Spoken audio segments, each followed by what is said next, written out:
શું નેપાળ અને બાંગ્લાદેશ બાદ ઝેન્ઝી આંદોલન દેશમાં પણ થવા જઈ રહ્યું છે? એટલા માટે આની ચર્ચા થઈ રહી છે કે કોકરોચ જનતા પાર્ટી નામની એક પોલિટિકલ પાર્ટી જે છે તે આવી છે અને આ કોકરોચ જનતા પાર્ટી ખરેખર ચૂંટણીના મેદાનમાં ઉતરશે કે નહીં તેનો સવાલ ઊભો થઈ રહ્યો છે, કારણ કે સોશિયલ મીડિયાની અંદર માત્ર 4 દિવસમાં 14 મિલિયન એટલે કે 1,40,00,000 થી વધારે તેના ફોલોઅર થઈ ગયા છે, જે ભારતીય જનતા પાર્ટી અને કોંગ્રેસ પાર્ટી આ બંનેથી વધારે છે. અને સોશિયલ મીડિયામાં એક ટ્રેન્ડ પણ ચાલુ થઈ ગયો છે કોકરોચ જનતા પાર્ટીનો. તેની વાત આપણે કરીશું આ વિડીયોમાં. સાથે સાથે ચર્ચા કરીશું કે પેટ્રોલ અને ડીઝલ, પ્રધાનમંત્રી તો વિદેશ પ્રવાસથી પાછા આવી ગયા છે, પરંતુ દેશની અંદર પેટ્રોલ અને ડીઝલ, અને એમાં પણ ખાસ કરીને સૌરાષ્ટ્રના મોટા ભાગના વિસ્તારની અંદર પેટ્રોલ ડીઝલ નથી મળી રહ્યું. 12 કલાકથી ખેડૂતોને લાઇનમાં ઊભું રહેવું પડે છે. ટ્રેક્ટરોની લાંબી કતારો લાગેલી છે અને તેવામાં ખેડૂતો શું કહી રહ્યા છે, પેટ્રોલ ડીઝલ ક્યારે આવશે તેની પણ ચર્ચા કરીશું. આજે મુખ્યમંત્રી દ્વારા એક પરિપત્ર પણ બહાર પાડવામાં આવ્યો છે સરકાર દ્વારા, અને આ પરિપત્રમાં જે રીતે પેટ્રોલ ડીઝલના ઉપયોગને લઈને અલગ અલગ વાતો કરવામાં આવી છે તેની પણ ચર્ચા કરીશું, કારણ કે ચર્ચા એ થઈ રહી છે કે શું ફરીથી દેશની અંદર લોકડાઉન લાગશે. નમસ્કાર, હું છું ગોપી ગાંગર અને આપ જોઈ રહ્યા છો નિર્ભય ન્યૂઝ. સોશિયલ મીડિયાનું પ્લેટફોર્મ એક્સ હોય, ફેસબુક હોય, ઇન્સ્ટાગ્રામ હોય કે પછી યુટ્યુબ હોય, આ બધી જ જગ્યાએ અત્યારે ચર્ચા થઈ રહી છે કોકરોચ જનતા પાર્ટીની. કોકરોચ એટલે એક એવો યુવા કે જે યુવાને કચડી દેવામાં આવે છે. અને કોણ કચરનાર છે? તો એક સિસ્ટમ કચરનાર છે. જે સરકારી આ સિસ્ટમ છે તેની અંદર આ યુવાનો કચડાઈ રહ્યા છે. તેની અંદર આ યુવાનોની સ્થિતિ જે છે તે કફોડી બનતી જઈ રહી છે, કારણ કે જ્યાં સરકારી પરીક્ષા થવી જોઈએ ત્યાં સરકારી પરીક્ષા નથી થઈ રહી. જો થાય છે તો તેના પેપર ફૂટી જાય છે. બેરોજગાર યુવાનો જાય તો જાય ક્યાં? શિક્ષણની પણ એ વાત કરવામાં આવી છે. જે શિક્ષણ મેળવવામાં આવે છે, જે સરકારી સ્કૂલો હોવી જોઈએ તેવી સરકારી સ્કૂલો નથી થઈ રહી, અને જે પ્રાઇવેટ સ્કૂલો છે તે કોક ને કોક નેતાના સંબંધીઓની છે, અને તેમાં પણ બાળકોને મોંઘું શિક્ષણ મળી રહ્યું છે. તેની પણ આ જે કોકરોચ જનતા પાર્ટી છે તેની અંદર વાત કરવામાં આવી છે. એટલે આજના યુવાનની જે સામાન્ય સમસ્યા છે તે સમસ્યાને અહીંયા આગળ ઉજાગર કરવાની વાત કરવામાં આવી છે કોકરોચ જનતા પાર્ટી દ્વારા. સૌથી પહેલા તો આપને એ જણાવી દઉં કે આ જે કોકરોચ જનતા પાર્ટી છે એ બનાવવાનો વિચાર કઈ રીતે આવ્યો. આ જે સંસ્થા બનાવવામાં આવી છે તેનું નામ છે અભિજીત દીપકે નામનો આ જે યુવાન છે, જે અત્યારે બોસ્ટન યુનિવર્સિટીની અંદર અભ્યાસ કરી રહ્યો છે. 2020 સુધી તે ભારતમાં હતો અને 2020માં તેને આમ આદમી પાર્ટીનું સોશિયલ મીડિયા કેમ્પેનિંગ કર્યું હતું, અને ત્યારબાદ તે ભણવા માટે બોસ્ટન યુનિવર્સિટી US ચાલ્યો ગયો.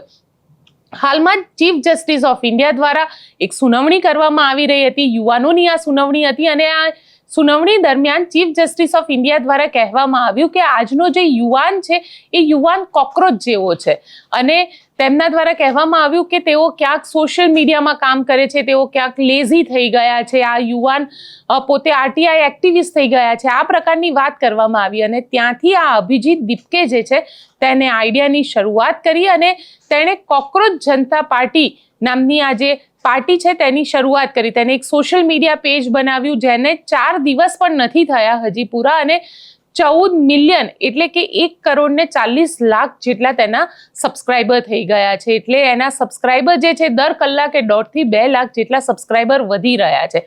સ્થિતિ એ ઉદ્ભવી કે તેમનું જે એક્સ એટલે કે ટ્વિટર, જેને આપણે પહેલા કહેતા હતા, એક્સ પ્લેટફોર્મ જે છે તેને બેન કરી દેવામાં આવ્યું. તેના ઉપર પ્રતિબંધ મૂકી દેવામાં આવ્યો, અને એ પ્રતિબંધ સરકાર દ્વારા મૂકવામાં આવ્યો, કારણ કે મોટા ભાગના જે યુવાનો હતા એ યુવાનો એ પ્લેટફોર્મ સાથે જોડાઈ રહ્યા હતા અને સવાલ પૂછી રહ્યા હતા સરકારને. આજે આખું બનાવવામાં આવ્યું છે જે કોકરોચ જનતા પાર્ટી, એ કોકરોચ જનતા પાર્ટીમાં સદસ્યતા માટે પણ 4 લાયકાતો આપવામાં આવી છે. જે આજના યુવાનોની લાયકાત છે તેમાં 4 લાયકાતો આપવામાં આવી છે, જેમાં પહેલી લાયકાત છે બેરોજગાર હોવું. એટલે જો તમે શિક્ષિત બેરોજગાર છો, તમને ક્યાંય નોકરી નથી મળી રહી, તમે સિસ્ટમથી કંટાળી ગયા છો, તો તમારા માટે આ પાર્ટી બનેલી છે તેવું કહેવામાં આવ્યું. એટલે કે બેરોજગારી એની પહેલી લાયકાત છે. જ્યારે એની બીજી લાયકાતની વાત કરવામાં આવે તો તમારું લેઝી હોવું. લેઝી એટલે આળસુ હોવું, સૂતા રહેવું, પોતે કામ કરે છે પણ કામ કરવાની ઈચ્છા નથી થતી. આ પ્રકારની જે લેઝીનેસ છે તેને લઈને આ એની બીજી લાયકાત ગણાવવામાં આવી. જ્યારે ત્રીજી લાયકાત ગણાવવામાં આવી કે તમે સતત ઓનલાઈન રહેતા હોય. સતત ઓનલાઈન એટલે ઘણા બધા યુવાનો અને ખાસ કરીને આજના જે ઝેન્ઝી છે તેને આપણે જોઈએ છે કે સવારે ઉઠતા વેત પહેલા મોબાઈલ જોશે, બ્રશ કરતા કરતા મોબાઈલ જોતા હશે, ચા પીતા પીતા મોબાઈલ જોતા હશે, અને ઘણા બધા યુવાનો તો એવા છે કે યુવાનો જો વોશરૂમ પણ જતા હશે એટલે કે સંડાસમાં પણ જતા હશે તો મોબાઈલ પોતાનો છોડતા નહીં હોય. તો આને તેની પ્રાથમિક લાયકાતમાં ગણાવવામાં આવ્યું અને સૂતી વખતે પણ પોતે મોબાઈલ એનો ઉપયોગ કરતા હોવા જોઈએ. એટલે આ જે કોકરોચ જનતા પાર્ટી છે તેની આ ત્રીજી લાયકાત છે. અને ચોથી લાયકાત જે ગણાવવામાં આવી એ છે પ્રોફેશનલી ભડાસ કાઢી શકે. એટલે જે લોકો કંઈ પણ બોલે છે એ લોકો ઉપર પોતાનું જે રિએક્શન છે એ રિએક્શન તેઓ આપી શકે. એટલે ક્યાંક કોઈ વસ્તુ થઈ રહી છે તો તેના ઉપર સીધો પ્રહાર કરી શકે, પોતે બોલી શકે, સોશિયલ મીડિયાના માધ્યમથી જ બોલી શકે, પણ બોલી તો શકે, કમસે કમ પોતાનું એ જે રિએક્શન છે, પોતાની વાત જે છે એ રાખી શકે, તે એની ચોથી લાયકાત ગણાવવામાં આવે. એટલે આ જે છે એ આ 4 લાયકાતોને આધારે જે કોકરોચ જનતા પાર્ટી છે તેની લાયકાત એમને ગણાવવામાં આવી અને તેની સદસ્યતા તમને જો આ 4 લાયકાત હોય તો મળી શકે છે. સાથે એમને મેનિફેસ્ટો પણ જાહેર કર્યો અને આ મેનિફેસ્ટોની અંદર પણ 5 મુદ્દા મૂકવામાં આવ્યા અને જેમાંથી પહેલો મુદ્દો હતો કે CJI જે પણ ચીફ જસ્ટિસ ઓફ ઇન્ડિયા હોય અથવા તો જે પણ સુપ્રીમ કોર્ટના જજ તરીકે રિટાયર થયા છે તેમને રાજ્યસભાની સદસ્યતા નહીં આપવામાં આવે. એટલે કે ઘણી બધી વખતે આપણે અત્યાર સુધી જોયું છે કે જે સુપ્રીમ કોર્ટના જજ હોય અથવા તો કોઈ હાઈકોર્ટના જજ હોય તેઓ સરકારની ગુડ બુકમાં રહેવા માટે તેમના જે જજમેન્ટ આપતા હોય છે તેના ઉપર પણ તેની અસર દેખાતી હોય છે અને સરકારની આ જે ગુડ બુક છે તે ગુડ બુકમાં રહી અને તેઓ પછી રિટાયર થયા બાદ રાજ્યસભાના સાંસદ બનતા હોય છે.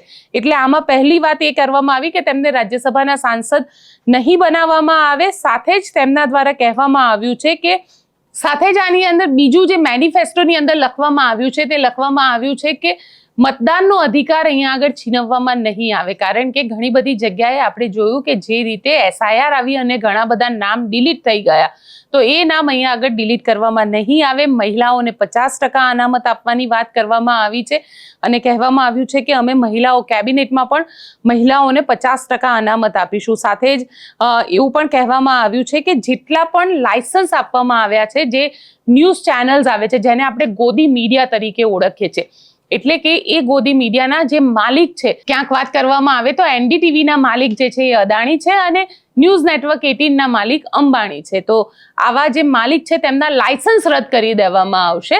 એટલે કે સીધું જે ગોદી મીડિયા કનેક્શન છે તેને પણ અહીંયા આગળ ગોદી મીડિયા કનેક્શન જ્યાં આગળ પોલિટિકલ પાર્ટી સાથે હશે અથવા તો કોઈ વેપારી સાથે હશે તેને રદ કરવામાં આવશે. સાથે તેમના બેંક એકાઉન્ટને ચેક કરવામાં આવશે અને કોઈ પણ ધારાસભ્ય કે સાંસદ સભ્ય પોતે એક પાર્ટીમાંથી ચૂંટાયેલો હોય અને અન્ય પાર્ટીમાં જતો રહે તો તેના ઉપર 20 વર્ષ માટે બેન મૂકવામાં આવશે. આપણે ઘણી બધી વખતે જોયું છે અને ખાસ કરીને ગુજરાતની અંદર આ જે ટ્રેન્ડ આપણને જોવા મળે છે કે કોંગ્રેસમાંથી ચૂંટણી લડ્યા અથવા તો વિપક્ષીય કોઈ પણ પાર્ટીમાંથી ચૂંટણી લડ્યા અને પછી સત્તા પક્ષ સાથે જઈને બેસી જાય છે અને પછી ફરીથી ચૂંટણી આવે છે ને ચૂંટાઈને ફરીથી મંત્રી બની જાય છે. તો આ પ્રકારનો જે નેતાઓ કરે છે તેના ઉપર પણ અહીંયા આગળ બેન મૂકવાની વાત કરવામાં આવી. એટલે આ જે કોકરોચ જનતા પાર્ટી છે તેના અભિજીત દીપકે એ પોતે હવે કહી રહ્યા છે કે તેમના જે પોપ્યુલારિટી છે 4 દિવસની અંદર લગભગ 14 મિલિયન ફોલોઅર્સ તેમના થઈ જવા એ ક્યાંક ને ક્યાંક હવે સરકારને આંખમાં કણાની જેમ ખૂંચી રહ્યું છે અને તેમના દ્વારા કહેવામાં આવ્યું કે અમારું જે એક્સ હેન્ડલ છે એ એક્સ હેન્ડલને પણ બંધ કરી દેવામાં આવ્યું. એટલે સવારના સમયે આ એક્સ હેન્ડલ બંધ કરી દેવામાં આવ્યું અને સાંજે ફરીથી અત્યારે જ્યારે હું આ ન્યૂઝ વાંચી રહી છું તો એ પહેલા જ એ લોકોએ પોતાનું એક્સ હેન્ડલ એટલે કોકરોચ આર બેક નામનું એક એક્સ હેન્ડલ જે છે તેની શરૂઆત કરી દીધી અને તેની શરૂઆત કરતાની સાથે જ ત્યાં આગળ 20,000થી વધારે ફોલોઅર જોવા મળ્યા. એટલે લગભગ 1 કલાકના સમયમાં 20,000થી વધારે લોકોએ તે પેજને પણ ફોલો કરી લીધું છે. એટલે નવું પેજ બનાવ્યું, પહેલું પેજ બંધ કરી દેવામાં આવ્યું, નવું પેજ બનાવ્યું, તેમાં પણ ફોલોઅર વધી ગયા છે. ઇન્સ્ટાગ્રામ ઉપર પણ જે ફોલોઅર્સ છે તે ફોલોઅર્સ સતત વધી રહ્યા છે. એટલે ક્યાંક ને ક્યાંક હવે ચર્ચા એ થઈ રહી છે કે શું આજે આખી મોમેન્ટમ છે એક આંદોલન મોમેન્ટમ શરૂ કરવા માટે આ કરવામાં આવ્યું.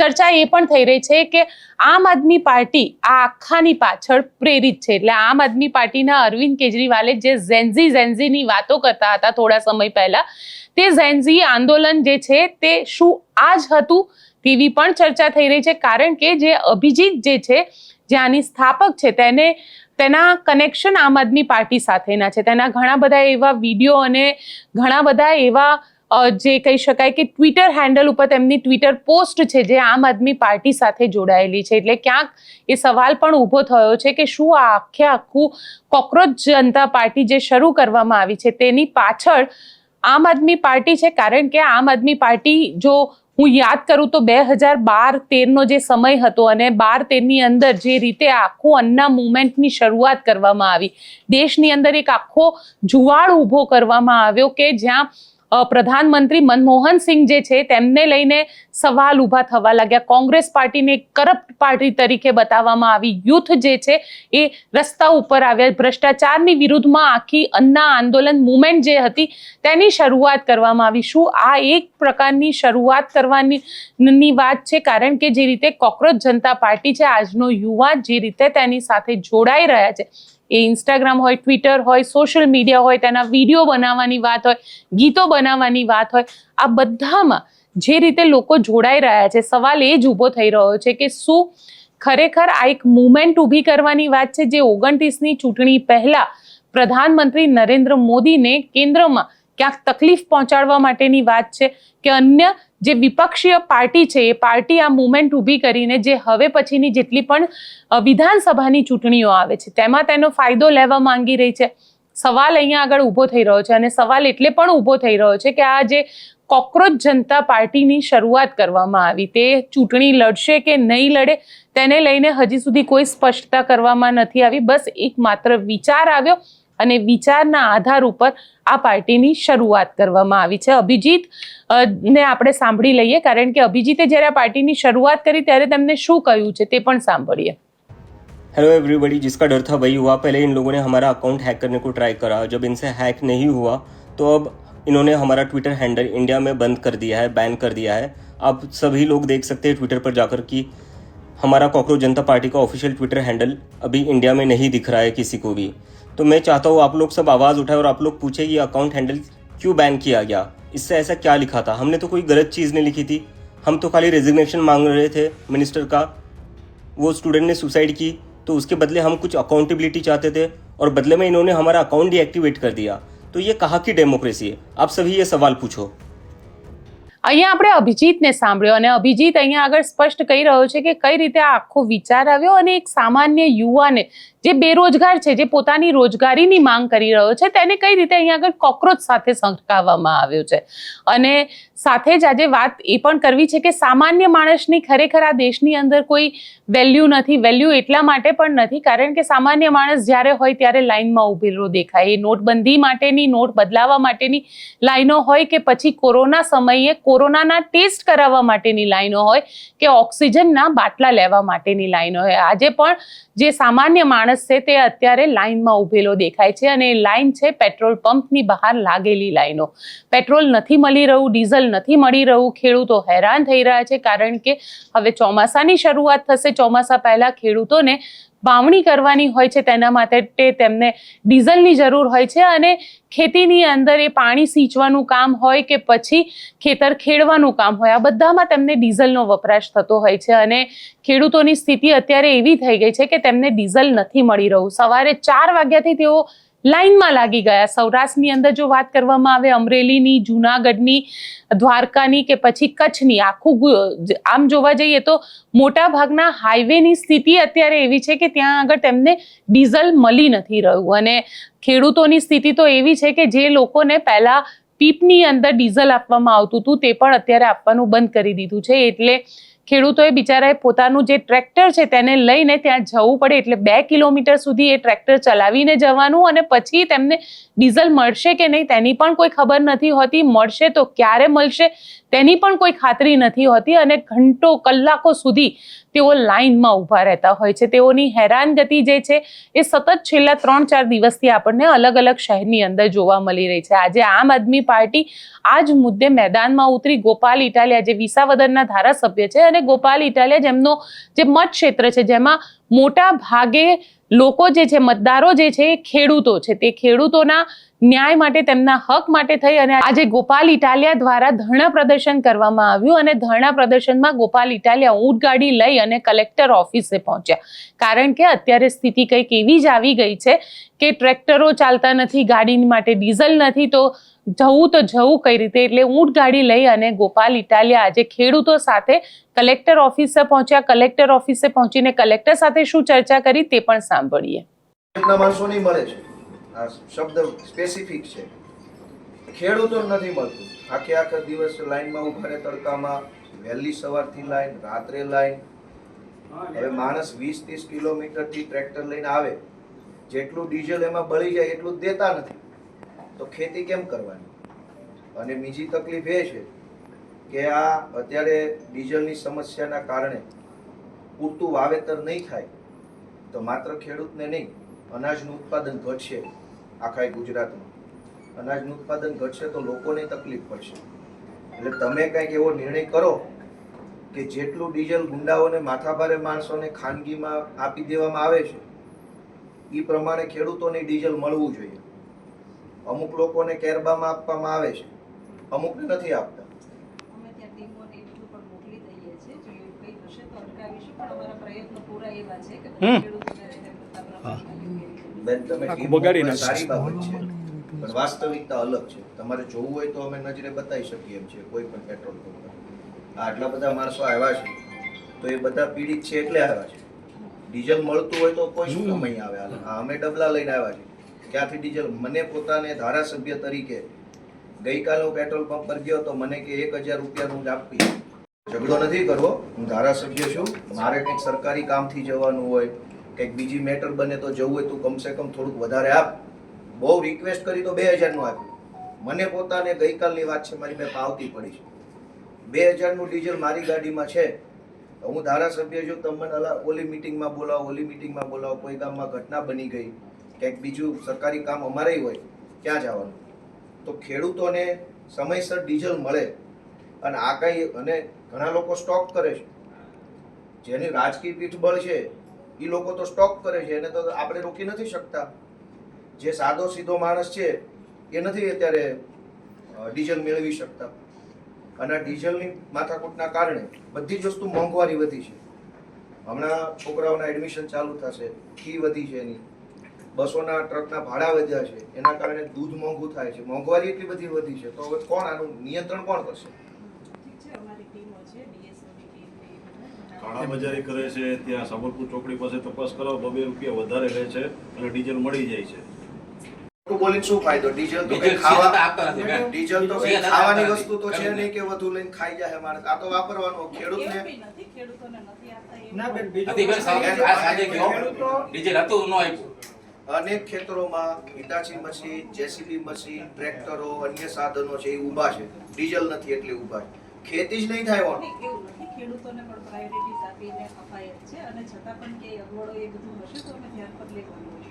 તમે એક કામ, 2 વસ્તુ એવી કરો, હેલ્પલાઇન નંબર જાહેર કરો.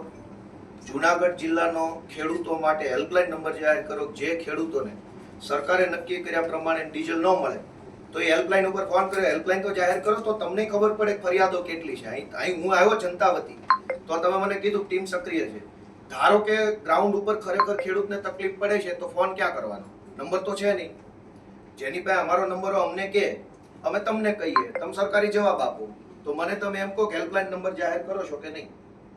હેલ્પલાઇન જાહેર કરો. ઇમરજન્સી છે. આ ખેડૂતોને અત્યારે ખેતીની સિઝન છે અને સંગ્રહખોરી કંઈ થતી હોય ભેગું કરી લે. ઘણાને ખબર હોય ગામમાં કોણ સંગ્રહખોરી કરે. તમે હેલ્પલાઇન નંબર જાહેર કરો તો અમે ખેડૂતોને કહીશું કે તમારા ગામમાં જેણે સ્ટોક કરી લીધો હોય એની ગુપ્ત માહિતી સરકારને આપો. અનેક લોકોએ ગોડાઉન ભરી લીધા છે, ખબર છે જનતાને, અમને ખબર, ફરિયાદ ક્યાં કરવાની? તો તમે હેલ્પલાઇન નંબર જાહેર કરો કે જેણે સંગ્રહખોરી કરી હોય એની ફરિયાદ કરવાનો ગુપ્ત હેલ્પલાઇન નંબર, અને જેને સરકારના નિયમ મુજબનું ડીઝલ ન મળે એની ફરિયાદ કરવાનું પણ હેલ્પલાઇન નંબર જાહેર કરો. તો આ આવેદનપત્ર. રમેશભાઈ ગજેરા, માખિયાળા ગામ મારું, ખેડૂત આગેવાન છું ત્યાં માખિયાળા. અને અત્યારે ખેતીની ફૂલ સિઝન ચાલે છે. ખેડૂતો બહુ હેરાન છે અને આસપાસના વિસ્તારમાં સવારથી જ ખેડૂતો લાઈનોમાં ઊભા રહી જાય છે, પરંતુ લાગવકશાહીના હિસાબે, સંગ્રહખોરીના હિસાબે અને ખેડૂતોનું અત્યારે કોઈ નથી, આવી પોઝિશન છે. ફીલ બહુ કરીએ છીએ, ખેડૂતો વારંવાર આવીને આવા પ્રશ્નો કરે છે, લાઈનમાં ઊભા રહેવા છતાંય સાંજે ખાલી હાથ પાછા આવે છે. એટલે મારી આ સરકારને અને કલેક્ટર સાહેબને આવી વિનંતી કે વહેલામાં વહેલી તકે આમાં યોગ્ય પગલાં લઈ અને આમાં કંઈક ઘટતું કરે. ગોપાલ ઇટાલિયાએ ખેડૂતોની વેદનાને વર્ણવી, પરંતુ સવાલ અત્યારે એ ઊભો થઈ રહ્યો છે કે ખેડૂતો કરે તો કરે શું? આ બધાની વચ્ચે મુખ્યમંત્રી ભૂપેન્દ્ર પટેલ દ્વારા એક પરિપત્ર બહાર પાડવામાં આવ્યું. 11 મુદ્દાનું આ પરિપત્ર છે. પેટ્રોલ ડીઝલના ઉપયોગને લઈને આ પરિપત્ર બહાર પાડવામાં આવ્યું છે અને તેની અંદર એવું લખવામાં આવ્યું છે કે આ 11 મુદ્દા ઉપર તાત્કાલિક ધોરણે સરકારી કર્મચારીઓએ ધ્યાન આપવાનું, જેની અંદર પેટ્રોલ ડીઝલનો ઓછો ઉપયોગ, જે પ્રધાનમંત્રીએ જે રીતે કહ્યું હતું કે જ્યારે કોઈ એક વ્યક્તિ ઓફિસે જતો હોય તો તે પોતાની સાથે 4 જણાને ગાડીમાં લઈને જાય, એટલે એટલો વપરાશ ઓછો થઈ જશે. તેની પણ અહીંયા આગળ વાત કરવામાં આવી છે. સરકારી કામકાજ માટે જે પ્રવાસનું આયોજન કરવાનું હતું તે પ્રવાસનું આયોજન શક્ય હોય ત્યાં સુધી ન કરવું સરકારી અધિકારીઓએ, તેના બદલે ડિજિટલ માધ્યમનો ઉપયોગ કરવો, તેવી પણ વાત કરવામાં આવી છે. અને સાથે સાથે જે તમામ કેન્ટીનો છે, જે સરકારી કેન્ટીનો છે, જેમાં આપણે એસટી બસ સ્ટેન્ડ હોય કે પછી અન્ય જગ્યાએ આપણે આ કેન્ટીનો જોઈએ છે, ત્યાં આગળ 6 માસનું જે પીએનજી ગેસ સપ્લાય છે તે ફરજિયાત મેળવવાનું રહેશે. આ પ્રકારની અલગ અલગ વાત કરવામાં આવી છે. પણ સવાલ અહીંયા એ ઊભો થઈ ગયો કે સરકાર દ્વારા આ બધા સાવચેતીના પગલાં લેવામાં આવી રહ્યા છે. પ્રધાનમંત્રી વિદેશમાં હતા અને વિદેશથી પાછા આવ્યા. હવે પેટ્રોલ ડીઝલની જે તંગી સર્જાઈ રહી છે તેને લઈને કેબિનેટમાં પણ ચર્ચા કરશે. પણ ખરેખર સવાલ એ છે કે શું પેટ્રોલ ડીઝલની આ તંગી, જે અત્યારે યુદ્ધની પરિસ્થિતિ ચાલી રહી છે, તેની વચ્ચે તેને ટાળી શકાશે ખરી? કારણ કે એક તરફ વાત એ થઈ રહી છે કે પેટ્રોલ ડીઝલ મળી નથી રહ્યું, જે સપ્લાય છે, ડિમાન્ડ છે, સપ્લાય ઓછું છે, ડિમાન્ડ વધારે છે, તો તે વાસ્તવિક છે કે તેની જે ચેન હોય એ ચેન તૂટી જ જાય. પણ અત્યારે સવાલ એ છે કે જે ખેડૂતોને હાલાકી ભોગવવી પડી રહી છે, આ હાલાકી માટે જવાબદાર કોણ? ખેડૂતોને અત્યારે જે હાલાકી પડી રહી છે તે હાલાકીનું સમાધાન શું? ખેડૂતોને ડીઝલ જોઈએ છે, જે ડીઝલ મળી નથી રહ્યું, કારણ કે અત્યારે જે સ્ટેટ ઓફ હોર્મુઝમાંથી જેટલું ઓઇલ આવવું જોઈતું હતું ભારત, તે પણ નથી આવી રહ્યું. સાથે સવાલ એ પણ ઊભો થયો કે રશિયા પાસેથી આપણે ક્રૂડ મંગાવી શકીએ છીએ, પરંતુ રશિયાની સાથે જે આપણા સંબંધો છે તેમાં ક્યાંક ડોનાલ્ડ ટ્રમ્પ જે છે તે પણ અહીંયા આગળ કહી રહ્યા છે કે તમારે રશિયા પાસેથી ઓછું ઓઇલ મંગાવવાનું કે તમારે રશિયા પાસેથી નહીં મંગાવવાનું, તેવી પણ જે વાત છે તે કરવામાં આવી છે. કારણ કે આપણે આમ જોવા જઈએ તો એવું કહેવામાં આવે છે કે સ્ટ્રેટ ઓફ હોર્મુઝમાંથી આપણું મોટા ભાગનું ઓઇલ આવે છે અને સાથે સાથે આપણી જે જરૂરિયાત છે તેના માટે આપણે રશિયા પાસેથી પણ ઓઇલ લઈ રહ્યા છે. હાલાકી અત્યારે ઈરાન અને ઇઝરાયલના યુદ્ધના કારણે સ્ટ્રેટ ઓફ હોર્મુઝમાંથી જે ક્રૂડ ઓઇલ આવવું જોઈએ તે ક્રૂડ ઓઇલ આવી નથી શકતું, પણ સામે રશિયા પાસેથી આપણે જે ક્રૂડ ઓઇલનો જથ્થો વધારવો જોઈતો હતો તે જથ્થો પણ આપણે નથી વધાર્યો. તો તેના લીધે ક્યાંક અત્યારે દેશની અંદર પેટ્રોલ ડીઝલમાં કમીની અસર જે છે તે અત્યારે જોવા મળી રહી છે.